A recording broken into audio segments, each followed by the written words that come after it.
Hello my guys, രാവിലത്തെ എണീച്ച് നേരെ പോട്ടെ. അങ്ങനെ പോറ്റിന്റെ ദിവസം കാണാൻ ഞങ്ങൾ നല്ല ഉറപ്പൊക്കെയായിരുന്നു. അതിന് പിന്നെ വൈകുന്നേരം ഇറങ്ങിയപ്പോൾ ഞങ്ങൾ എല്ലാവരും കൂടി സിനിമക്ക് പോകാൻ നേരെ മമ്മൂക്കാടെ പടം കാണാൻ പോയി. അങ്ങനെ തിയേറ്ററിലെത്തി ഞങ്ങൾ നേരെ ടിക്കറ്റ് എടുത്ത് നേരെ സിനിമ കാണാൻ കയറി. അങ്ങനെ ഇന്റർവെല്ലിന് പിന്നെ ഒന്നും നോക്കിയില്ല, പുറത്തേക്ക് ഇറങ്ങി. പിന്നത്തെ പരിപാടി വായനോട്ടോർന്നു.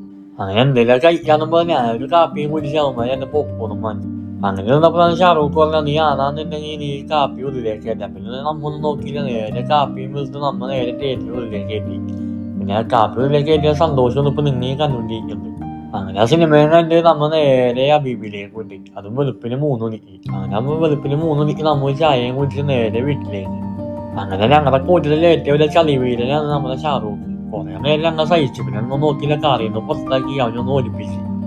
അങ്ങനെ കുറച്ചങ്ങനെ മാറ്റിയിട്ട് വണ്ടിയിൽ നിന്ന് നോക്കിയപ്പോൾ എന്താ പറയുക, ഷാറൂഖ് ഒന്ന് പിണങ്ങി നടന്നു. അങ്ങനെ വണ്ടിയിൽ കയറി ഞങ്ങളെ തിരിച്ച് ഞങ്ങൾ ഇടിയും വാങ്ങിച്ച് ഞങ്ങൾ നേരെ വിട്ടിലേക്ക്. അപ്പൊ ഓക്കെ, ബൈ.